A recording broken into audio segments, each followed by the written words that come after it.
OK, excellent. Donc, bonjour à tous. Comme je disais, un peu de turbulence dans l'aérien, ce serait pas un vrai vol. Donc, je me présente, je suis Hans Souba, j'ai la chance d'être le BISO, donc Business Information Security Officer de Air Cargo dans la compagnie CMA CGM. J'ai la chance aussi d'être commandant de bord chez Air Transat sur l'Airbus 330 et j'ai la chance d'être étudiant au doctorat en cybersécurité présentement à l'Université Polytechnique à Montréal, plus spécialisé en cybersécurité de l'aviation. Donc, merci beaucoup, Anne, Elena et toute l'équipe de me recevoir. Merci Hans. Juste la technique, ce serait possible de faire un peu plus fort. Bon, ok, on continue. Merci Hans. On essaye d'améliorer le son parce que c'est limite ici pour t'entendre. OK, Alors, parfait. Je vais parler plus fort. en introduction, on peut dire que depuis 25 ans, avec l'explosion, le développement d'Internet, c'est accompagné en fait d'une numérisation croissante de tous nos secteurs d'activité, y compris le transport aérien. Et avec cette numérisation du secteur du transport aérien, on assiste également à une interconnexion massive avec tous les partenaires et les clients des acteurs du transport aérien. Et bien sûr, c'est la porte ouverte au développement de la menace cyber, qui nous touche de plein fouet, comme tous les secteurs d'activité économique. Dans ce contexte, les acteurs les plus touchés sont les compagnies aériennes. Plus de la moitié des cyberattaques du secteur aérien concernent des compagnies aériennes, suivies ensuite par les aéroports, ensuite la navigation aérienne, ensuite les équipementiers et les constructeurs, et enfin les autorités de l'aviation civile. La DGAC n'est pas épargnée. Voilà. Donc, ça explique aussi la configuration de cet atelier avec des représentants des compagnies aériennes à travers la FNAM et à travers CMA-CGM Air Cargo. Donc, devant cette situation avec un développement exponentiel des cyberattaques, les autorités ont décidé de réglementer. C'était tout à fait vertueux. Et on va voir par quoi ça se traduit. Donc, on a aujourd'hui 4 sources d'exigences réglementaires pour la cybersécurité du transport aérien. Donc, si on part de la gauche, les premières exigences sont applicables depuis 2016 et elles sont arrivées avec la loi de programmation militaire qui a intégré des exigences cyber. L'objectif, c'est de protéger la défense et la sécurité nationale. C'est l'ANSSI, l'Agence nationale pour la sécurité des systèmes d'information, qui est représentée aujourd'hui par Stéphane, qui est chargé d'écrire le texte et de surveiller sa bonne mise en œuvre. 2 ans après, en 2018, on a eu l'application d'exigences issues de la DG Connect à travers la directive NIS. NIS, c'est Network on Information Security. Et c'est une directive qui vise à protéger cette fois-ci l'économie européenne. Elle s'adresse, comme la LPM d'ailleurs, à tous les secteurs d'activité qu'on peut imaginer, les plus sensibles. Le système bancaire, l'énergie, les transports, les télécommunications, etc. Par chance, alors c'est aussi l'ANSSI qui a été chargée de transposer cette directive, et par chance, l'ANSSI a travaillé à quasiment utiliser les mêmes exigences pour la LPM et pour la transposition de la directive NIS. Ça simplifie déjà un peu l'ensemble. Par ailleurs, ces 2 textes s'appliquent à peu près aux mêmes opérateurs, c'est-à-dire les plus gros opérateurs, les plus gros acteurs du transport aérien français. La liste est confidentielle, mais voilà, en gros, c'est ça. Arrive ensuite, et ça depuis 2021, depuis le 31 décembre 2021, l'application d'un règlement 1998, qui est un vieux règlement, très connu des gens qui travaillent dans le domaine de la sûreté du transport aérien. Et ce règlement a inclus des exigences de cybersécurité, cette fois-ci pour protéger les missions sûreté du transport aérien, security en anglais. Je fais exprès d'utiliser le terme anglais parce qu'en fait, il y a souvent des confusions dans la traduction. On traduit sécurité, on le traduit quelquefois par security ou safety, donc c'est important le terme anglais est plus adapté. Donc on parle bien de protéger les missions security, sûreté, donc assurée par essentiellement les aéroports et les compagnies aériennes. Donc ce texte s'applique aux aéroports et aux compagnies aériennes. Ensuite, et là ces textes ne sont pas encore en œuvre, on a des règlements qui nous viennent de l'EASA, qu'on appelle communément les règlements PART-IS pour Information Security. Il y a 2 règlements, mais oublions ça, ce sont exactement les mêmes exigences à l'intérieur de ces 2 documents, et ils couvrent des organisations différentes. Mais les exigences en elles-mêmes sont les mêmes. Ces textes seront applicables à partir de octobre 2025 pour une partie des acteurs, et pour le reste des acteurs du transport aérien, février 2026. Donc on a un peu de marge de manœuvre, parce que c'est très lourd à mettre en œuvre, mais il faut bien ce temps-là. Vous allez comprendre ensuite pourquoi avec le débat qu'on va avoir avec Anaïs et Hans. Ces textes sont sous la responsabilité, enfin la bonne mise en œuvre de ces textes est sous la responsabilité de la DGAC, en l'occurrence la direction que je représente, la DSAC. Donc j'ai oublié de dire que la PART-IS, l'objectif cette fois-ci, c'est de protéger toutes les missions safety des acteurs du transport aérien. Donc, vous voyez, à chaque fois, on vise un objectif un peu différent. Enfin, un autre texte qui est issu aussi de la DG Connect, qui est en fait la version 2 de la directive Nice. On a eu une version 1 qui est applicable depuis 2018, qui s'adresse donc aux gros acteurs, aux gros opérateurs du domaine du transport aérien.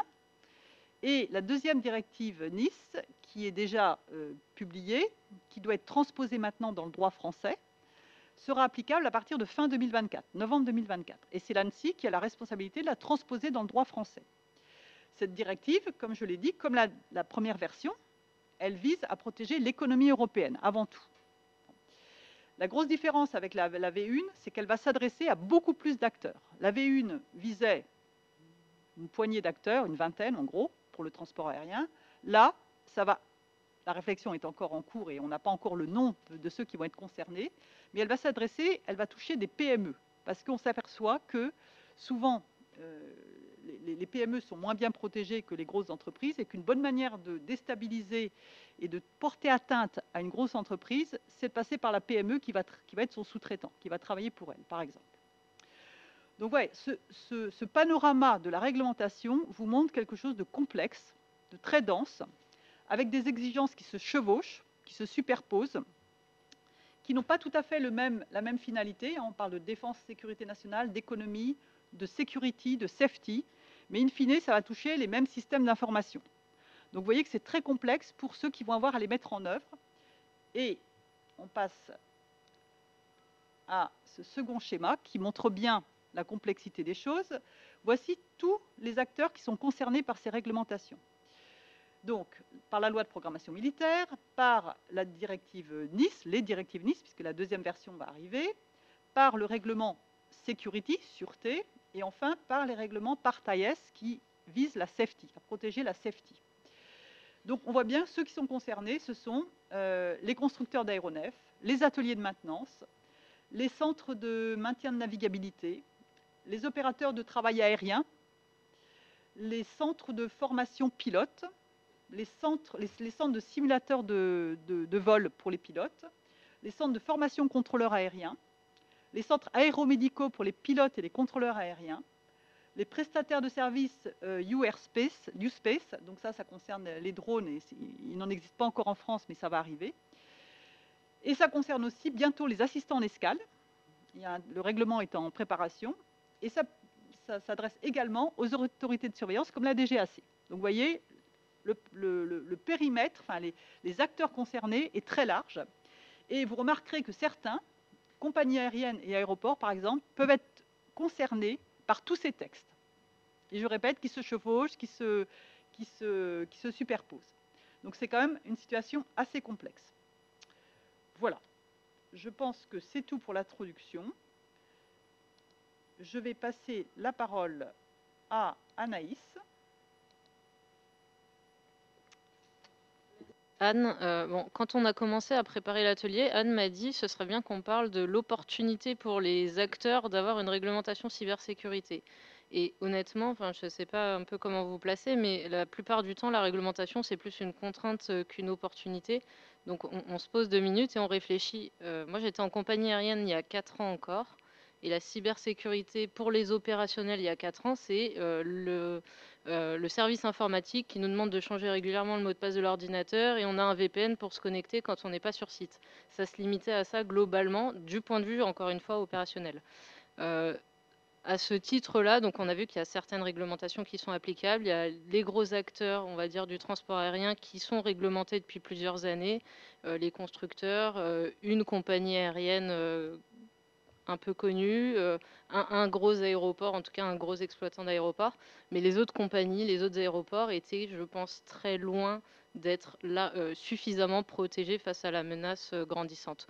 Donc aujourd'hui, je pense que la seule opportunité, c'est vraiment d'améliorer, de solidifier les défenses contre les attaques. Mais c'est vrai que on va le voir, c'est quand même largement une contrainte aussi. Euh, voilà ce que je voulais dire sur la partie plutôt opportunité. En matière plutôt de contraintes, si tu veux passer à la suite, la première contrainte, c'est, enfin la difficulté, c'est qu'est-ce que la cybersécurité? C'est difficile pour les acteurs d'arriver à comprendre les enjeux, d'arriver à comprendre les risques et surtout quels sont les acteurs concernés. Est-ce que c'est quelque chose qui doit être traité justement par le service informatique? Est-ce que c'est traité par les opérationnels? Est-ce qu'il faut qu'on crée un nouveau département au sein des entreprises? Ça a vraiment été, enfin, et c'est vraiment une difficulté aujourd'hui pour, je pense, toutes les entreprises d'essayer de bien comprendre le cadre et voir comment on se positionne. Le deuxième point, c'est que la part AIS, je ne sais pas si vous l'avez lu, bon courage. Globalement, on a les mêmes exigences, peu importe l'activité, enfin, qu'on s'appelle Air France ou qu'on soit une petite compagnie d'aviation générale, on a des exigences qui sont à peu près les mêmes. Alors, il y a toujours une phrase qui dit à accorder en fonction de la taille et de l'entreprise, mais euh, on se rend compte quand même que les exigences sont vraiment très lourdes pour les petites structures. Alors, on le sait, Anne ne l'a pas trop dit, mais il y a de plus en plus d'attaques sur tout ce qui est PME, TPE aujourd'hui. Mais les exigences mises en regard de tout ça restent quand même très lourdes pour ces entreprises de petite taille. Notamment, je pense au travail aérien. Moi, j'ai l'exemple parmi nos adhérents. On a une entreprise, c'est 2 personnes. Ils ont un avion, ce sont 2 pilotes qui font tout. Et à 2 personnes, mettre en place les exigences par taillesse, il faut vraiment du courage. Il faut, enfin, ils n'ont pas les ressources ni techniques, ni les connaissances, ni les ressources humaines pour appliquer ce genre de réglementation. Et ça vient avec mon point suivant sur la difficulté de recruter des experts sur ce domaine. Il y a des experts cyber, ça c'est sûr. Pas forcément calés en aérien, mais ça s'apprend. Mais on a quand même du mal à recruter des experts aujourd'hui. Certaines compagnies l'ont fait, il y a certains aéroports qui s'équipent bien, il y en a qui ont du mal alors qu'ils font appel à des prestataires externes, mais je sais que c'est une des grosses difficultés aujourd'hui de recruter. Euh, donc part IS, c'est Information Security, et dans la part IS, on nous demande d'intégrer un nouveau système de management de la sécurité de l'information. On a déjà un SGS, on a même des SMS. Enfin, on se rend compte qu'on doit multiplier le nombre de systèmes de management. En sûreté, on a aussi un système qui nous demande de notifier les événements. Et pour les entreprises, la multiplication de ces systèmes de management, c'est un vrai problème. On essaye au maximum de les mutualiser, mais ce n'est pas toujours possible. On n'est pas sur les mêmes acteurs, on n'est pas sur les mêmes personnes. Donc c'est pas évident. Et un pilote, à un moment, quand il est dans son avion et qu'il a un événement, lui demander de penser si c'est de la sécurité, de la sûreté, de la cybersécurité, c'est juste impossible. Il faut qu'on arrive à canaliser un peu tout ça et à avoir un seul système de notification et avoir éventuellement des personnes en backup qui permettent de bien orienter les événements. Mais ça demande là aussi d'avoir des ressources derrière pour analyser tous ces événements qui peuvent arriver. Et dans la réglementation, alors là, on est plus sur la partie sûreté. On nous demande pas mal de choses en matière de sous-traitants, notamment des études, des enquêtes enfin, c'est sur les personnels, y compris les sous-traitants, analyse d'enquête sur les antécédents et ce genre de choses. Et je pense notamment à une entreprise qui est basée à Belgrade, donc qui n'est pas dépendante de toute cette réglementation EASA, Commission européenne, qui est utilisée par pas mal de compagnies aériennes pour faire tout ce qui est load sheet, plan de chargement, etc. Et ces entreprises ne sont pas soumises à ces exigences. Et c'est très difficile aujourd'hui pour les entreprises de l'Union européenne d'arriver à retranscrire ces exigences dans les contrats des sous-traitants. Et ça, c'est quelque chose qui aujourd'hui n'est pas couvert et qui est difficile à mettre en place pour les entreprises. Alors en l'occurrence, pour ce sous-traitant-là, il travaille pour beaucoup de compagnies européennes, donc j'imagine qu'ils font ce qu'il faut pour se mettre en conformité, mais on a forcément des sous-traitants ailleurs qui sont soumis soit à d'autres réglementations, soit n'ont pas de réglementation en matière de cybersécurité. Voilà sur la partie plutôt difficulté. Et sur les outils, ce qu'on fait en France, je pense que le plus important, c'est d'avoir un réseau collectif, un réseau d'entraide. Au niveau national, là, c'est la DGAC qui a fait quand même un travail intéressant. Je vais quand même mettre un peu en avant ce que fait la DGAC, mais Anne et Pierre, son adjoint, ont travaillé sur ce qu'on appelle le 3CF, cadre conformité Cyberfrance. Alors aujourd'hui, il concerne uniquement le règlement sûreté. Pierre, je ne sais pas si tu nous entends, mais on attend la part AIS avec impatience. Globalement, c'est un guide, c'est pas une nouvelle réglementation, mais c'est un guide pour les entreprises pour essayer de se mettre en conformité avec la réglementation. Il est assez bien fait et je sais que toutes les entreprises qui l'ont utilisé en sont plutôt satisfaites. Ça les a vraiment aidés à se mettre au niveau, en tout cas, du règlement sûreté. Et donc, on en a besoin sur la partie sécurité. Depuis quelques années, on a le CCTA, le Conseil cyber du transport aérien. Donc là, il y a beaucoup de monde autour de la table. On a du constructeur, de l'aéroport, des compagnies, la DGAC, l'ANSSI évidemment.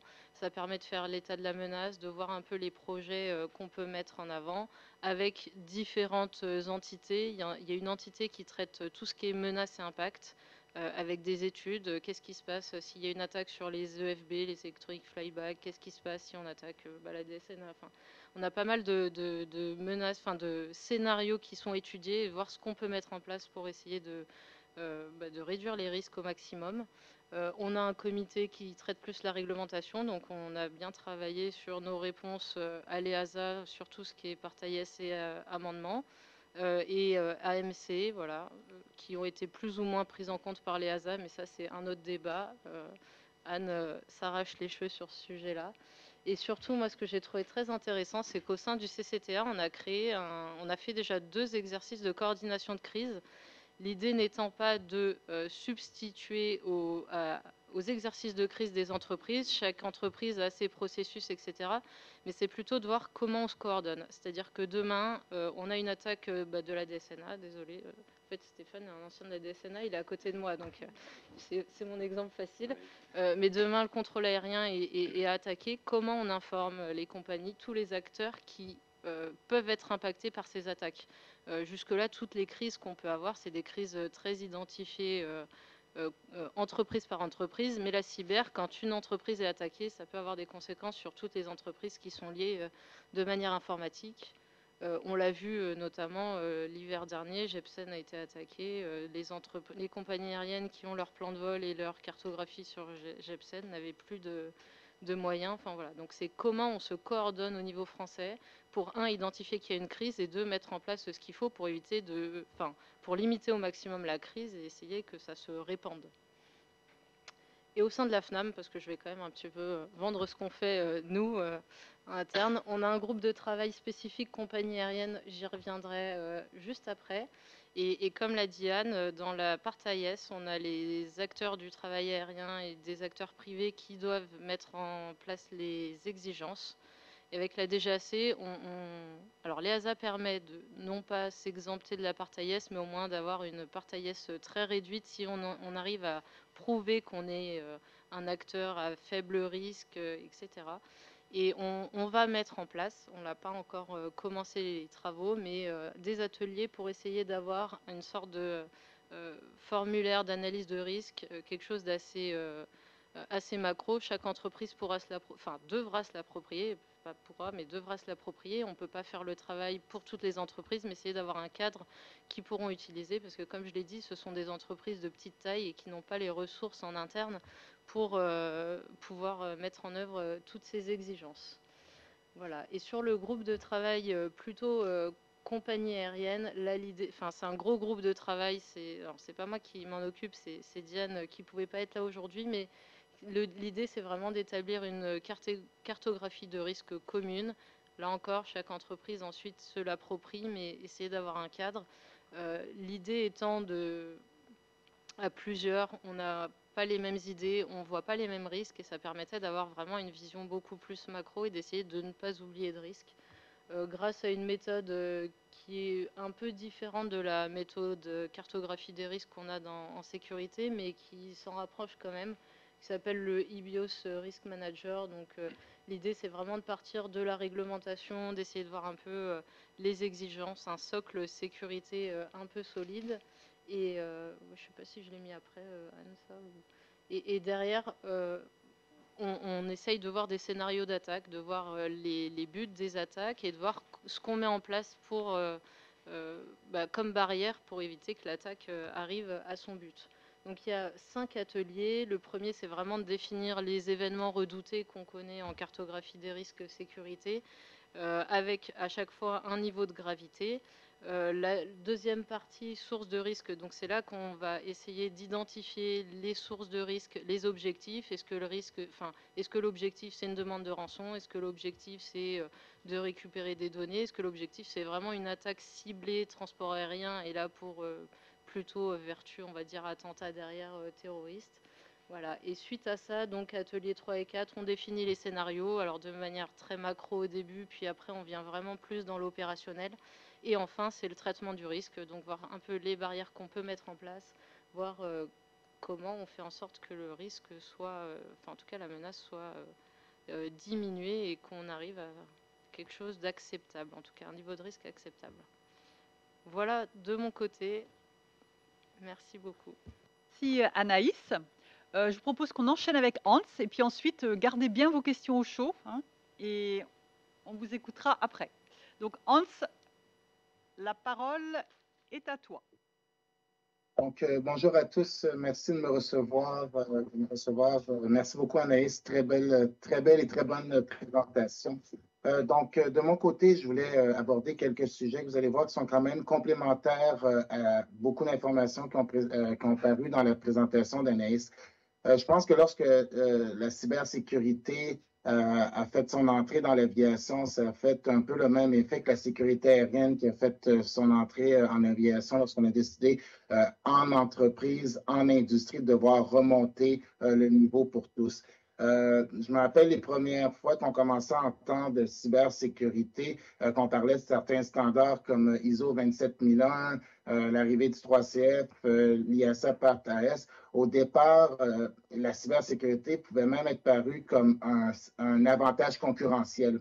Donc, les premières questions que je me rappelle qu'on parlait en entreprise, c'était beaucoup, est-ce qu'on doit le faire? Est-ce qu'on est obligé? Est-ce que c'est un avantage? Comment on le fait?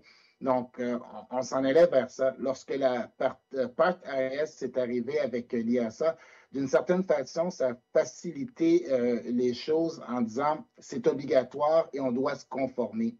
Maintenant, la question que les compagnies beaucoup se posent, c'est est-ce qu'on est capable à l'interne de le faire? C'est une chose de devoir se conformer à un règlement, d'avoir la capacité de se conformer, c'est une autre chose. Même si on est capable de le faire, avons-nous les ressources compétentes qui ont l'expérience suffisante en sécurité, en cybersécurité et non seulement en sécurité aérienne pour être capable de mener à terme un monstre comme Part AS? C'était une des questions. Maintenant, même si on a la capacité à l'interne, parce qu'on a les personnes qui ont les connaissances pour le faire, d'avoir la capacité en termes de temps. On sait déjà que la cybersécurité, ce n'est pas toutes les compagnies qui ont la chance d'avoir des gros départements assez autonomes et suffisants pour être capables de traiter toutes les parties de la cybersécurité. Donc, lorsqu'on amène dans des départements déjà existants de devoir se conformer à une réglementation comme Part AS, c'est excessivement difficile. Donc, la question, lorsqu'on se pose, est-ce qu'on peut le faire à l'interne, oui ou non? Lorsque c'est non, qui peut nous aider? On a dû faire cet exercice-là, d'être capable d'aller voir à travers les différentes formes de génie conseil en cybersécurité pour voir qui était capable d'aller de l'avant pour nous supporter. Et ce qu'on s'est rendu compte, avoir de la connaissance en cybersécurité plus généraliste, c'est une chose qu'on est capable de retrouver. Mais lorsqu'on rentre dans les détails de la cybersécurité, de l'aviation, de l'aérien avec plus de précision, on s'est rendu compte que plusieurs des joueurs se sont retirés. Donc, on a réalisé que dans l'industrie, de se conformer, on a tous le vouloir et le désir d'être capable de se conformer, mais d'aller chercher du support. Je remercie beaucoup Anne avec la DGAC et son équipe d'être capable d'être présente pour répondre à beaucoup de questions. Anaïs avec la FNAM d'être capable d'avoir ces groupes de support-là. Mais on s'est rendu compte que c'est un défi énorme. Et c'est pour ça que 2025-2026 paraît quand même assez loin, mais en réalité, c'est demain matin ces dates-là avec la charge de travail. Il y a la question aussi de coût, il y a la question aussi même de recrutement, parce que plusieurs compagnies se sont dit, on va aller chercher des experts, c'est correct, il n'y a pas de problème, inquiétez-vous pas trop, mais les trouver, les experts, c'est très difficile. Il y en a très peu, on en produit très peu, donc ça, c'est une autre question dans l'industrie qu'il va falloir être capable de répondre. Lorsque j'avance un petit peu plus loin, lorsqu'on parle de l'impact de la cybersécurité dans les entreprises, on parle beaucoup de département IT versus cybersécurité. Dans plusieurs compagnies encore, la cybersécurité vit sous le département IT lui-même. Il y a beaucoup de similitudes entre l'IT et la cybersécurité, mais ça reste quand même deux mondes et deux monstres indépendants. Malheureusement, lorsque les choix sont faits dans certaines entreprises de dire qu'on va indexer la cybersécurité sous l'IT ou dans un département IT, qu'est-ce qu'on s'est rendu compte? C'est qu'on revient un petit peu à cybersécurité par patch ou versus par design qu'on voit beaucoup chez les constructeurs. Airbus en parle beaucoup d'incorporer la cybersécurité au départ des premières questions. Ce qu'on s'est rendu compte, c'est que les réalités IT et les réalités cybersécurité au départ des déploiements peuvent être similaires et standards. Mais plus on avance en profondeur dans la cybersécurité par design, donc au début de chacune des questions, plus on se rend compte qu'il y a un léger décollement des deux départements. Et c'est là que c'est important d'être capable d'expliquer la cybersécurité va être de plus en plus présente, va être imposée réglementairement aussi par les régulateurs. Donc, c'est important d'avoir des équipes spécialisées dans celle-ci. Pas des personnes qui font de l'IT ou qui font un petit peu de cybersécurité généraliste et qui disent on va être capable d'assumer ces standards. Si j'avance à la prochaine diapo, être bon en sécurité aérienne, est-ce que ça veut dire forcément qu'on est bon en cybersécurité? Pourquoi je dis ça? C'est que l'IASA, lorsqu'elle est venue avec la part AS, elle est venue avec une bonne intention. Elle est capable d'emmener une réglementation qui va être claire et qui va permettre d'emmener tous les acteurs sous un standard.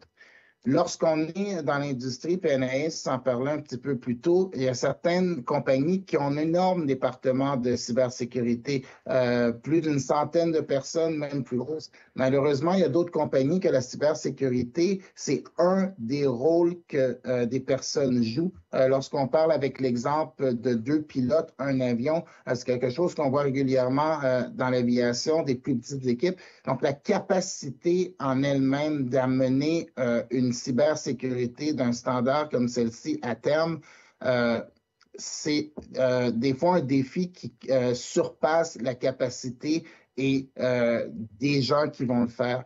Donc, qu'est-ce que je veux dire aussi par là, c'est que le régulateur lui dit, vous avez cette cybersécurité-là, ce standard-là à venir déployer, vous devez aller en conformité. Ce qu'on se rend compte avec le temps, c'est que les gens ont une certaine compréhension et pas toujours la bonne compréhension au départ et se lancent sur des défis comme ceux-ci très difficiles. On est chanceux en France d'avoir la DGAC, d'avoir la DSAC, d'avoir plusieurs personnes et la communauté aérienne elle-même qui se réunit ensemble pour arriver à ce standard-là. Sauf que je pense qu'éventuellement, il va y avoir des questions à se poser des plus gros joueurs dans l'aérien en France. Est-ce que c'est notre rôle de devoir supporter les plus petits? Est-ce qu'on a la capacité de supporter les plus petits? Parce que si on a des compagnies aériennes, des constructeurs, des partenaires de premier niveau qui ont une cybersécurité blindée, sauf que les plus petits ont une cybersécurité qui est encore poreuse, malheureusement, ça va mettre à risque toute l'industrie. Donc, il y a cette réalité-là qu'il va falloir qu'on voit comment on est capable en industrie, comme pour la sécurité aérienne, d'amener une cybersécurité à haut niveau pour tous. Et c'est là que ça va être difficile. Parce que présentement, plus on est gros, plus on a de parties réglementaires à mettre en déploiement.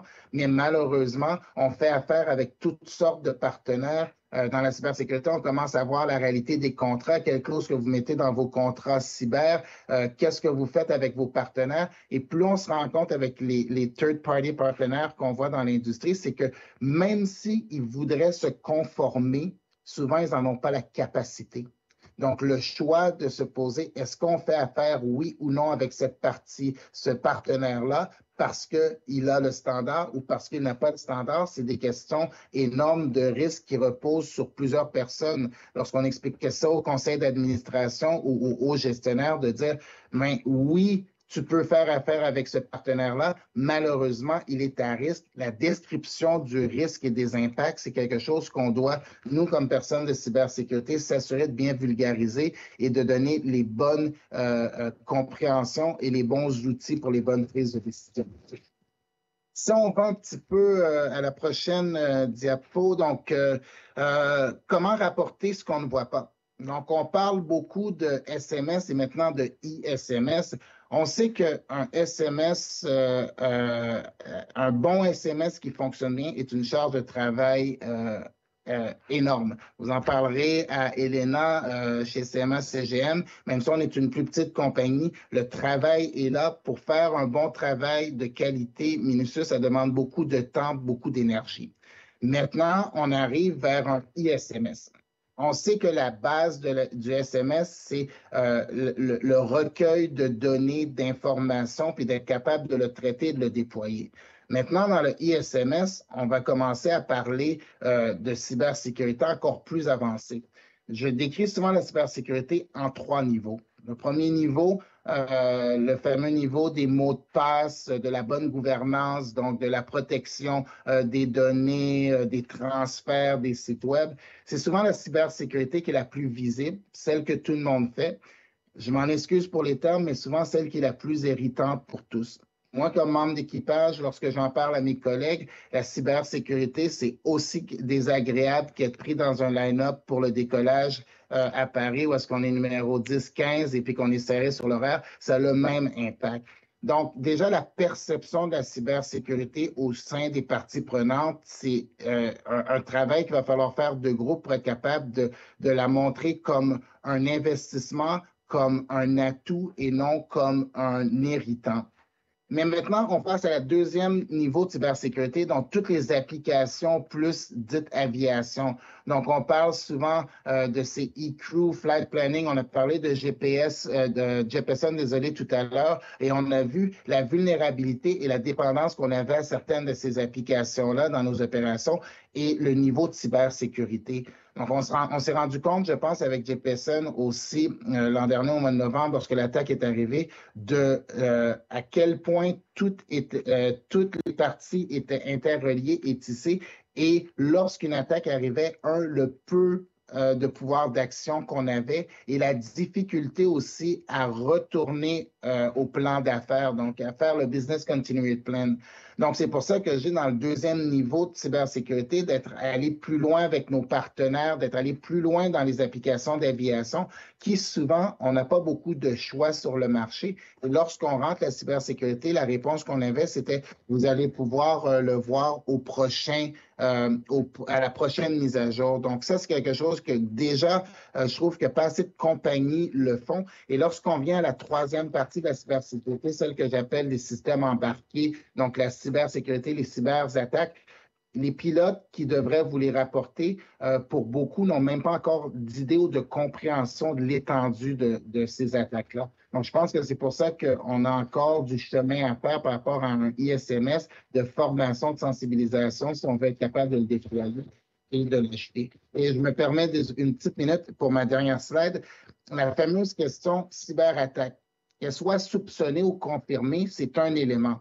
On a un vol qui part de Paris, vous venez me voir dans la belle ville de Montréal au Canada, et en route, on soupçonne une cyberattaque. On atterrit, parfait. Qu'elle soit confirmée ou pas, c'est un élément. C'est quoi la procédure pour être capable maintenant de ramener notre appareil vers Paris?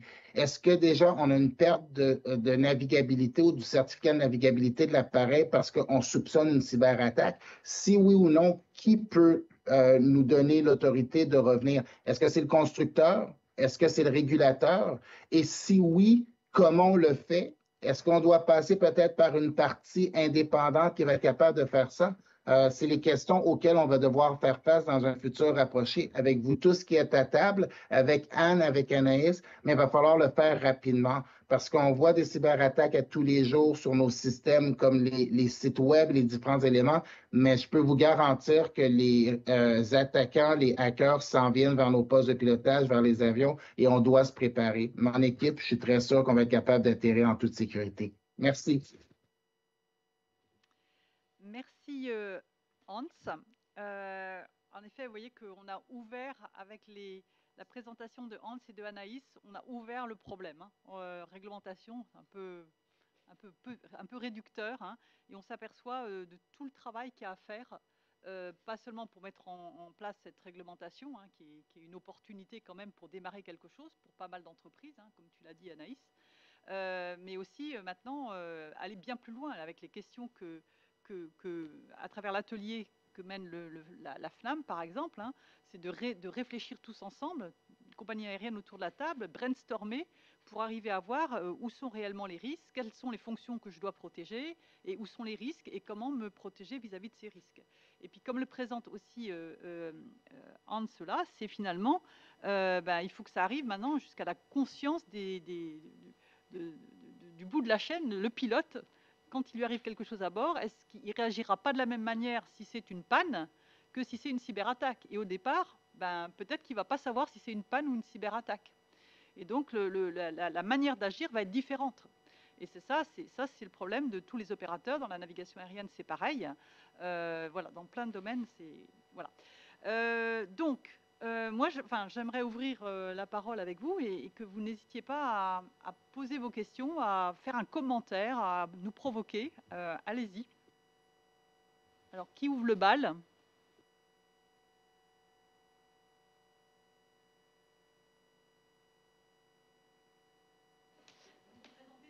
Oui, donc moi c'est Julie Audouy, Time to Fly. Je sais pas si je suis assez près. Moi j'avais une question sur le système de gestion commun dont vous avez évoqué le sujet tout à l'heure. Nous on fait du conseil pour différents types d'opérateurs, que ce soit des aéroports, des compagnies aériennes, des exploitants NCC SPO, etc. Et aujourd'hui on a un peu différents sons de cloche au niveau des inspecteurs de surveillance des SAC sur le fait d'avoir un système de gestion commun ou non. Il y a des pros et des contre, et du coup, on ne sait pas trop comment se positionner. Nous, on serait plutôt pro système de gestion commun pour les raisons aussi qui ont été évoquées tout à l'heure. Mais voilà, du coup, Anne, je voulais avoir aussi votre avis sur ce sujet-là. Alors, est-ce que je réponds ou est-ce que je donne la parole à Hans et Anaïs et je peux mettre mon grain de sel à la fin? Anaïs.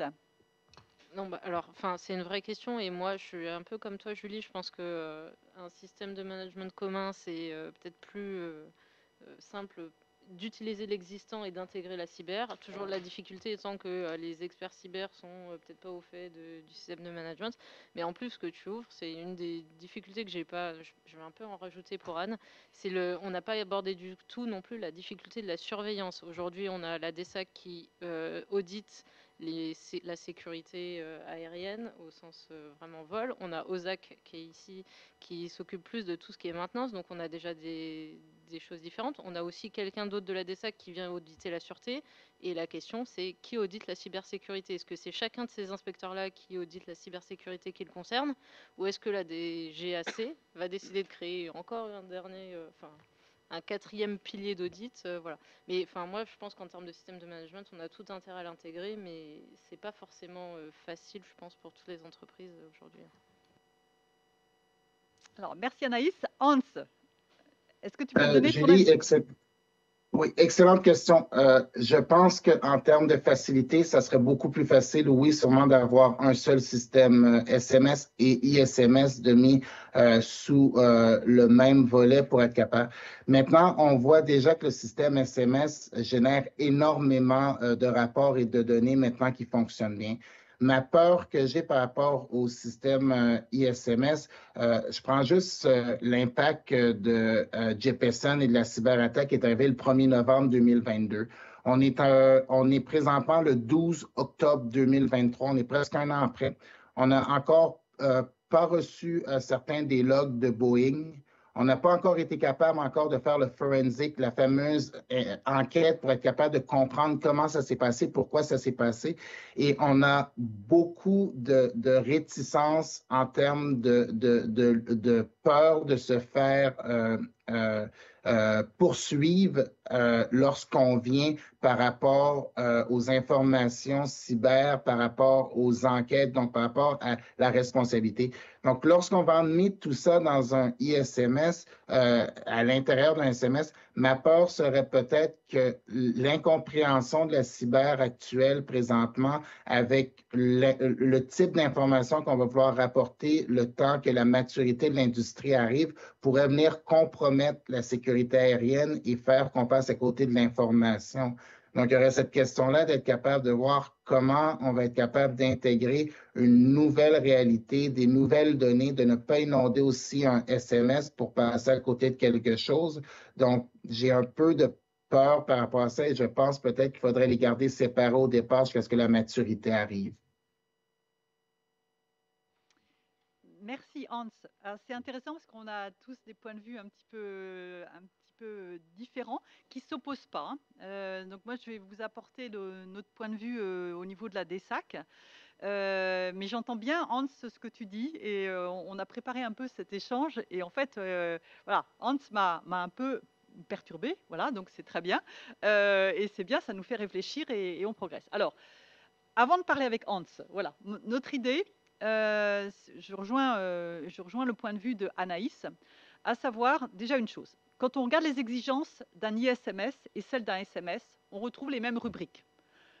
Politique de sécurité, engagement du directeur, sensibilisation, formation du personnel, gestion documentaire, analyse de risque, report des événements, des incidents.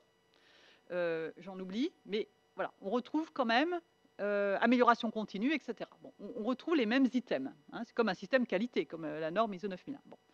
Donc là, d'un point de vue purement bureaucratique, hein, Hans, je te regarde, hein, je parle bien de l'aspect bureaucratie, entre guillemets, l'aspect contraignant un peu lourd du système. Hein, ce n'est pas son meilleur côté, heureusement, il y a un très bon côté dans le système de management, mais il y a quand même cet aspect-là. Ce serait quand même, ça nous paraît plus rationnel de ne faire qu'un seul système de management. Et aussi parce que, in fine, le grand directeur, le grand patron, quand il prend une décision, il ne prend pas une décision. Un jour, je prends une décision pour protéger l'environnement, demain pour protéger la safety, après-demain pour mon économie. À un moment, il est obligé de faire un arbitrage entre tout ça et il prend une décision unique. Donc, si on l'apporte, on lui remonte des éléments de système de management déconnectés les uns des autres, c'est pas, on n'aide pas à son travail. Hein. Voilà, ça c'est un avis. Ensuite, la deuxième chose, c'est que on remarque avec Pierre, mon adjoint, Pierre Abdouladi, hein, celui qui a écrit cette compilation, là, je fais la publicité, mais ce 3CF, ce cadre de conformité Cyber France qui agrège, qui rationalise toutes ces exigences qui nous arrivent d'un seul coup sans coordination au niveau des autorités. Donc Pierre, avec qui je travaille, on a des contacts actuellement depuis 1 an et demi avec des compagnies aériennes et des aéroports pour les accompagner, voir où ils en sont, comment ils mettent en œuvre ces exigences, les premières exigences cyber qui leur sont arrivées. Et donc, on leur demande de faire une auto-évaluation, et suite à leur auto-évaluation, on les challenge. On lit ce qu'ils ont mis, ils ont donc une grille qui est préparée, ils la remplissent, et puis après, on discute avec eux. Et on s'aperçoit que, ce qui pêche, et là je te regarde aussi Hans, ce qui pêche souvent, c'est le manque de dialogue entre les gens qui s'occupent de la safety, qui s'occupent du SMS, et ceux qui s'occupent de l'IT, de la partie cyber pure traditionnelle, si on veut dire. Et en fait, et ça, c'est ça le problème, c'est qu'on n'aurait pas fait une réglementation spécifique par TAIES si il n'y avait pas eu un petit ingrédient safety à intégrer quelque part. Alors, on peut le voir dans le sens contraire, c'est dire que la safety intègre la cybersécurité.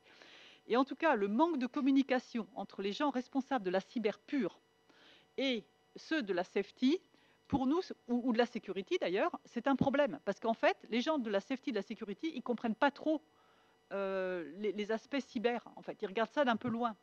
Pareil pour ceux de la sûreté. Ils ont l'habitude de s'occuper de la sûreté dans les aéroports, etc. Pensez que l'appareil qui permet d'inspecter, filtrer les bagages, qu'il peut y avoir une attaque dans ce système-là, et que je peux penser qu'il n'y a pas d'explosif dans le bagage, et en fait qu'il y a de l'explosif, ils n'arrivent pas à imaginer tout ça.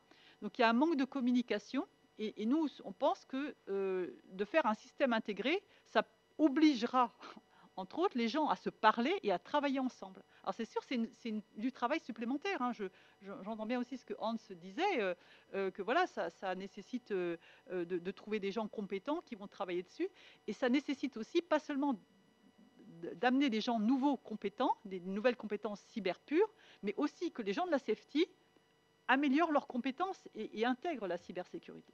Donc voilà pourquoi nous, on est plus en faveur de quelque chose d'intégré. Mais on est tout à fait conscient de la difficulté. On pense que ce que dit Hans, de dire peut-être commencer séparer et après se rejoindre, peut-être en effet, surtout pour des grosses entreprises, ça a peut-être du sens. Nous, ce qu'on remarque, c'est que les entreprises qui ont le plus de maturité, qui ont le plus réfléchi, même des petites entreprises, elles vont vers l'intégration. Voilà. En tout cas, c'est ce qu'on constate. Après, les gros, je ne sais pas. Je sais que, par exemple, une grosse différence entre Boeing et Airbus, c'était ça un peu. C'est que chez Airbus, c'était relativement séparé. Ça ne veut pas dire qu'ils ne travaillent pas ensemble, que la cyber ne travaille pas avec la safety, mais c'était vraiment des filières assez séparées. Tandis que chez Boeing, depuis longtemps, c'est quelque chose de complètement intégré. Voilà. Alors, avec le pour et le contre, il n'y a pas quelque chose qui est pas bien, qui est bien ou pas bien. Il y a à être rationnel, à faire quand même des économies. Tout ça, ça coûte cher. Voilà. Il y a tout un ensemble de questions à prendre en compte. Un peu. Oui. Voilà, merci. Adrien Martin, groupe EDIS. Nous, on est exploitant d'aéroports de proximité. Première question, ça aurait été celle de Julie. Nous, ce qu'on voit en tant que gestionnaire d'aéroports, c'est une montée en complexité de nos attentes vis-à-vis de l'infrastructure et des équipements. Donc, je vais prendre deux exemples. Le premier, par exemple, vous avez peut-être vu dans la presse que l'aéroport de Montpellier a été victime il y a quelques mois d'une cyberattaque à travers le logiciel RESA. Donc, le logiciel RESA, c'est un logiciel de gestion des vols. Il fait partie des quelques acteurs sur le marché. Il n'y en a pas 150 et tout le monde en a un. Et une fois qu'on a vu ça, on s'est dit, bon, ok, très bien. Et qu'est-ce qu'on doit mettre en place ou qu'est-ce qu'on doit verrouiller, par exemple, dans le contrat? Et je rejoins ce que disait tout à l'heure Anaïs. Qu'est-ce qu'on met en place pour se protéger et s'assurer qu'on a suffisamment tiré les conséquences de ce qui s'est passé? Et on sait bien que pour les questions également de confidentialité, on ne va pas avoir un retour d'expérience ultra précis ni de la part de l'aéroport de Montpellier, ni de la part de la DGAC. Je le comprends bien. Mais là, ça montre aussi la première question, c'est-à-dire jusqu'où on doit aller dans cette complexité, dans cette gestion de la sous-traitance. Et le deuxième point sur l'infrastructure, c'est que quand on passe à travers les différentes analyses BIOS qui sont évoquées, on se rend compte qu'on a de nombreux travaux à mener sur les bâtiments. Par exemple, il faut changer des logiciels ou des systèmes de contrôle d'accès. Si on décide d'agrandir les infrastructures, il faut séparer tout un essence de câblage, mettre en place des salles blanches, ça a un vrai coût.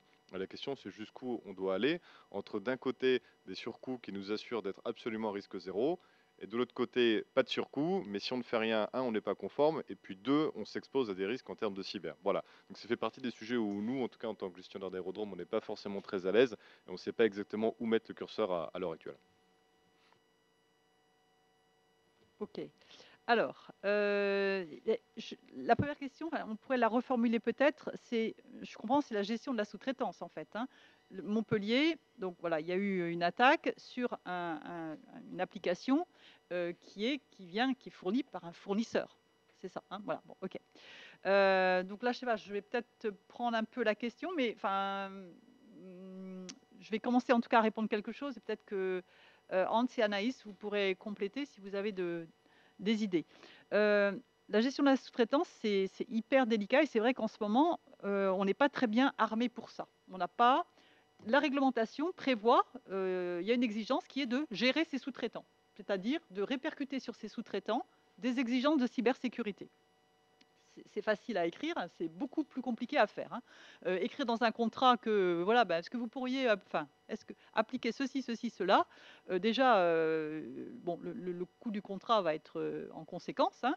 Et puis ensuite, aller vérifier que le sous-traitant applique bien ce qu'on a marqué et est-ce qu'on est très pertinent en tant que donneur d'ordre pour savoir exactement quelles exigences il faut mettre dans un contrat. C'est pas évident. Et puis en plus, si vous êtes le seul à demander à un fournisseur d'équipement de telles exigences et puis qu'un autre donneur d'ordre donne des autres exigences, ça va finir par coûter très cher et de toute manière, le fournisseur ne le fera pas. Donc là, on est bien d'accord qu'aujourd'hui, c'est un sujet qui est mis sur la table dans le cadre du Conseil pour la cybersécurité du transport aérien. On a un atelier qui est piloté par Airbus sur ce sujet-là. Comment gérer la supply chain ? On a des pistes qui sont, je ne vais pas dévoiler parce que l'atelier est en cours, donc on n'a pas encore de retour, hein, de conclusion là-dessus. Mais nos pistes, c'est qu'on pense qu'il faudrait un référentiel, et ce n'est pas un nouveau référentiel, il en existe déjà beaucoup sur le marché, mais c'est s'accorder sur un référentiel peut-être avec différents niveaux, pour répondre à différents niveaux de sensibilité, hein, et de dire, eh ben moi, par exemple, dans mon appel d'offres, je mets qu'on utilise ce référentiel et je souhaite le niveau 4. Voilà. Parce que j'ai fait mon analyse de risque et la prestation que je demande, elle a telle criticité et je veux tel niveau de protection. Et donc, si au moins on arrivait à reconnaître un certain nombre de référentiels au niveau international, hein, ce n'est pas en franco-français qu'on va faire ça. À minima au niveau européen, mais même plus. Il faut que ce soit au niveau mondial. Au niveau mondial, je sais pas, il existe déjà des référentiels de ce type-là. Hein, aux États-Unis, les Américains en ont, il y en a en France aussi. Mais si ce n'est qu'on ne les a pas formellement partagés entre nous. Voilà. Pour nous, c'est ça la piste. Et donc, malheureusement, aujourd'hui, 12 octobre 2023, je n'ai pas la solution miracle à ça. Mais on y travaille et vos idées sont les bienvenues aussi. Voilà. Je ne sais pas si, Hans, tu as quelque chose à dire sur ça? Je me permets, merci M. Martin pour votre question, c'est une très bonne question. Je me permets en complémentarité de dire la négociation avec les sous-traitants et les clauses avec les sous-traitants, c'est excessivement frustrant parce que ça dépend aussi de qui vous êtes et avec qui vous faites cette négociation. Vous êtes un gros joueur, vous avez beaucoup de pouvoir d'achat, vous êtes influent dans l'industrie, vous allez pouvoir retourner voir les sous-traitants et dire « Je veux pour que tu contractes avec moi telle clause au minimum, je veux avoir tel niveau d'information et lors de la crise, je veux avoir un rôle. » Lorsqu'on est plus petit, ou lorsqu'on fait affaire avec des plus petits sous-traitants, deux choses arrivent. Les plus petits sous-traitants ont tendance à dire « Je ne sais pas comment le faire, mais dites-moi, guidez-moi ou prenez la responsabilité et parfois on va le mettre dans le contrat. » Mais il y a aussi une réalité de dire qu'il y a certains sous-traitants que même si vous mettez plusieurs clauses, lors de la cyberattaque, ils vont soit s'effondrer où vous allez soit devoir en assumer la responsabilité. Donc, comme Anne disait, ça va devoir passer par un effort collectif de standards pour les sous-traitants. Mais malgré tout, je me permets aussi d'aller vers votre deuxième question, jusqu'à où on doit aller. Si on prend l'exemple des aéroports, est-ce que tous les aéroports ont fait face à leur plan d'action ou de type de menace de dire que les cyberattaques vont mettre en veille vos lumières pendant la nuit, votre système d'approvisionnement de carburant, des éléments comme C'est dur de savoir jusqu'où aller lorsqu'on ne sait pas jusqu'où peuvent aller nos attaquants. Et c'est là que le travail avec la FNAM, d'être capable de voir les différents scénarios pour les différents partenaires, le travail avec la DGAC, la DSAC, d'aller chercher cette information-là, permet d'avoir une meilleure approche avec les sous-traitants pour savoir quoi mettre dans les contrats et jusqu'où aller. Merci Hans. Je pense, en effet, vis-à-vis de la deuxième question, jusqu'où aller, en fait, ça dépend aussi beaucoup de votre appréciation personnelle. En fait, il y a l'analyse de risque et une même analyse de risque, j'ai envie de dire presque avec les mêmes infrastructures, le même métier et tout, aboutira peut-être à un patron qui va dire moi ce risque-là je l'assume pas, et un autre patron qui va dire moi ce risque je l'assume. Donc c'est un peu, je vous renvoie la balle, mais in fine c'est quand même un peu ça. Voilà, on peut pas, le risque zéro, on peut pas, donc on peut pas tout blinder. Et par contre, il faut se préparer à l'attaque et en effet savoir rebondir, bien sûr. Stéphane. Oui, donc Stéphane de Harvard de l'ANSSI, juste pour compléter ce que disait Anne, de notre côté, on publie un panorama de la menace que je vous invite à aller consulter. Donc c'est un petit peu ce que nous, on peut voir en termes d'attaque. Et globalement, ce qu'on essaye de conseiller à ceux avec qui on est en contact, c'est d'adapter les exigences techniques en matière de sécurité à la menace à laquelle vous êtes confronté. Alors très schématiquement, à l'ANSSI, on a l'habitude de traiter de la menace étatique, qu'on appelle étatique, avec des gros moyens, avec du temps, avec de la technologie très avancée. Ça correspond à ce qu'on appelle les opérateurs d'importance vitale, qui sont un peu une extension des activités de l'État sur des missions très critiques. Donc ces opérateurs sont soumis à des exigences très avancées, très techniques, pour faire face à cette menace-là. Après, on a évoqué la directive Nice 2 qui va prendre dans son scope jusqu'à des entreprises d'une dizaine de personnes, un chiffre d'affaires de 50 millions. Donc on exclut les très petites entreprises, mais ça va aller jusqu'à la TPE, PME. Et cette directive va traiter ce qu'on appelle la cybercriminalité de masse, c'est-à-dire des choses auxquelles vous pouvez être exposé, quelle que soit votre activité, pas forcément ciblée. Et donc, les exigences seront proportionnées puisque, dans le cadre de cette directive, on va traiter alors le changement de vocabulaire maintenant, ce sont des entreprises, des entités essentielles pour celles qui seront soumises à des exigences de haut niveau, et des entreprises, des entités importantes pour celles qui seront plus bas en termes de menaces. Donc l'idée, c'est d'adapter vraiment en fonction de votre domaine d'activité, de votre exposition au risque. Si vous n'avez pas beaucoup d'interconnexion avec des entreprises, si vous n'avez que peu de services exposés sur Internet, votre surface d'attaque, dans les termes consacrés, sera moindre, et peut-être que vous pouvez accepter un peu plus de risques. Alors ceci étant dit, donc tout ça c'est en cours de déploiement. L'ANSSI accompagne, donc dans les termes de mon directeur, on faisait de la haute couture pour les entreprises très critiques, les opérateurs d'importance vitale et les opérateurs de services essentiels au sens de Nice 1. Il va falloir, avec la directive Nice 2, qu'on passe à l'échelle, puisqu'on parle, pour l'instant, l'ANSSI est en contact avec 600, 700 OIV, OSE en France. On va passer, avec la directive Nice 2, à 10 000, 15 000 entités. Ça concernera également l'administration centrale, les collectivités territoriales. Donc tout ça, il va falloir passer à l'échelle, et donc c'est ce qu'on essaye de faire.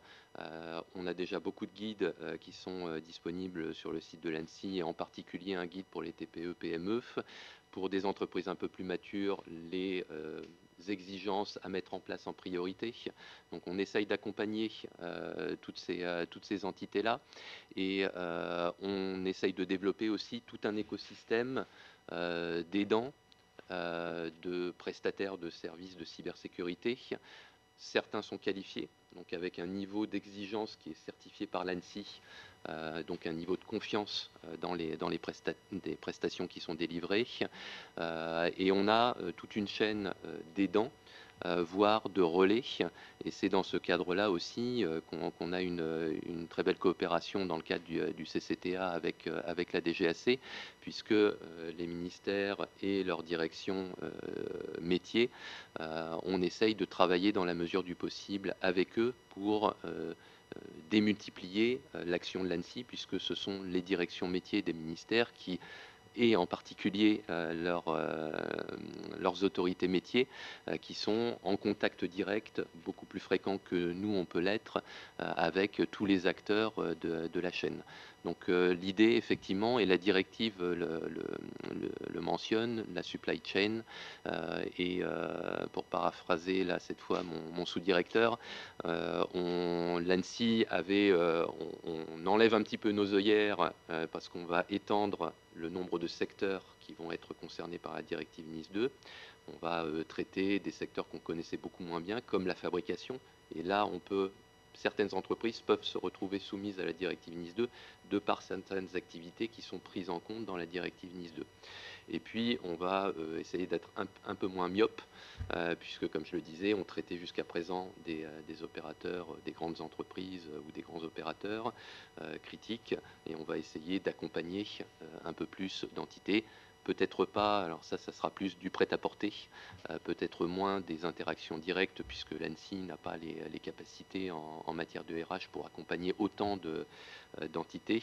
Mais comme je le disais, on va essayer de s'appuyer avec des relais, avec des autorités métiers pour faire passer les messages, pour remonter les difficultés et essayer de monter en maturité tous ensemble chacun des domaines, et en particulier l'aérien.